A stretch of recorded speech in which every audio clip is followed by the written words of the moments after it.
Department of homeland security ਦੀ ਸਕੱਤਰ Christie ਨਿਓਮ ਨੇ ਅੱਜ ਅਨਾਉਂਸ ਕੀਤਾ ਵੀ ਇੱਕ ਕੋਲੰਬੀਆ ਯੂਨੀਵਰਸਿਟੀ ਦੀ ਸਟੂਡੈਂਟ ਜਿਸ ਦਾ ਸਟੂਡੈਂਟ ਵੀਜ਼ਾ ਕੁਝ ਦਿਨ ਪਹਿਲਾਂ ਰਿਵੋਕ ਕੀਤਾ ਗਿਆ ਸੀ, ਉਸ ਨੇ ਸੀਬੀਪੀ ਹੋਮ ਐਪ ਦੀ ਵਰਤੋਂ ਕਰਦੇ ਹੋਏ ਖੁਦ ਨੂੰ ਸੈਲਫ ਡਿਪੋਰਟ ਕਰ ਲਿਆ ਆ।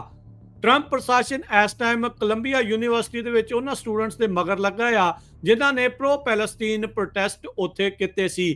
ਖਲੀਲ ਦਾ ਮੁੱਦਾ ਪੂਰੀ ਤਰ੍ਹਾਂ ਉੱਥੇ ਗਰਮਾਇਆ ਆ, ਜੋ ਕਿ ਗ੍ਰੀਨ ਕਾਰਡ ਹੋਲਡਰ ਆ, ਪਰ ਜਿਹੜੇ ਸਟੂਡੈਂਟ ਵੀਜ਼ੇ ਦੇ ਉੱਤੇ ਆ ਉਹਨਾਂ ਦੇ ਵੀਜ਼ੇ ਰੱਦ ਕਰਕੇ ਉਹਨਾਂ ਨੂੰ ਡਿਪੋਰਟ ਕਰਨ ਦੇ ਵੱਲ ਨੂੰ ਕਾਰਵਾਈ ਚੱਲ ਰਹੀ ਆ। ਭਾਰਤੀ ਮੂਲ ਦੀ ਰੰਜਨੀ ਸ਼੍ਰੀ ਨਿਵਾਸਨ, ਉਸ ਦਾ F1 ਸਟੂਡੈਂਟ ਵੀਜ਼ਾ 5 ਮਾਰਚ ਨੂੰ ਰੱਦ ਕਰ ਦਿੱਤਾ ਗਿਆ ਸੀ ਤੇ ਕਹਿੰਦੇ 11 ਮਾਰਚ ਨੂੰ ਉਸਨੇ ਸੀਬੀਪੀ ਹੋਮ ਐਪ ਦੀ ਵਰਤੋਂ ਕਰਦੇ ਹੋਏ ਖੁਦ ਨੂੰ ਸੈਲਫ ਡਿਪੋਰਟ ਕਰ ਲਿਆ ਆ। ਇੱਕ ਪੈਲਸਤੀਨ ਦੀ ਹੋਰ ਵਿਦਿਆਰਥਣ, ਉਸ ਦਾ 26 ਜਨਵਰੀ ਨੂੰ ਵੀਜ਼ਾ ਰੱਦ ਕਰ ਦਿੱਤਾ ਗਿਆ ਸੀ, ਉਸ ਨੂੰ ਆਈਸ ਵਾਲਿਆਂ ਨੇ ਗ੍ਰਿਫਤਾਰ ਕਰ ਲਿਆ ਸੀ।